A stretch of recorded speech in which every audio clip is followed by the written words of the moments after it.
আওয়ামী লীগ থাকলে দেশে গণতান্ত্রিক ব্যবস্থা চালু থাকতো বলে মন্তব্য করেছেন বিএনপি মহাসচিব মির্জা ফখরুল ইসলাম আলমগীর। দুপুরে ঠাকুরগাঁও ১ আসনে নির্বাচনী গণসংযোগে কথা বলেন তিনি। এদিকে কক্সবাজারে সালাউদ্দিন আহমেদ দেশের উন্নয়নে সবাইকে ধানের শীষে ভোট দেওয়ার আহ্বান জানান।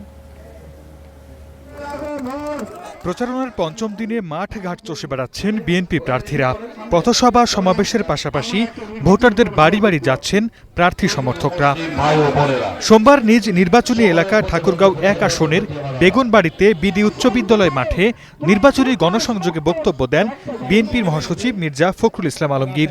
এ সময় তিনি বলেন, আগে নৌকা আর ধানের শীষ ছিল, এবার নৌকা নাই।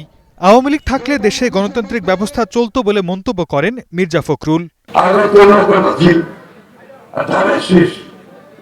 নৌকার মধ্যে হইতো, এরা নৌকাটা নাই।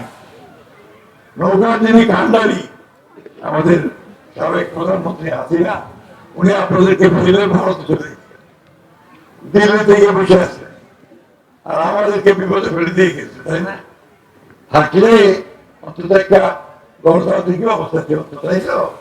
এখন আছে নতুন একটা আমার কাজটা আমাদের সামনে, আপনাদের ছেলে তারা প্রতিনিধিত্ব হয়েছে।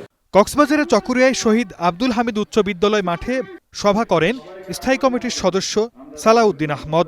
এ সময় তিনি বলেন, আগামী নির্বাচন হবে মানুষের ভাগ্য বদলে দেওয়ার নির্বাচন। দেশের উন্নয়ন ও স্থিতিশীলতার জন্য সবাইকে ধানের শীষে ভোট দেওয়ার আহ্বান জানান সালাউদ্দিন আহমদ। ধর্ম রাজনীতির একটা অঙ্গ হতে পারে, তবে শুধুমাত্র ধর্মের বাহানায় কেউ কেউ জান্নাতের বরাদ্দ দিচ্ছে, সেই বাহানায় যেন আমরা বিভ্রান্ত না হই। এদিকে দীর্ঘ ২২ বছর পর মঙ্গলবার ময়মনসিংহে যাচ্ছেন বিএনপি চেয়ারম্যান তারেক রহমান। এদিন দুপুরে নগরীর সার্কিট হাউস মাঠে নির্বাচনী জনসভায় বক্তব্য রাখবেন তিনি। এরই মধ্যে শুরু হয়েছে মঞ্চ তৈরির কাজ। Sardar Mohammad Arif, star news.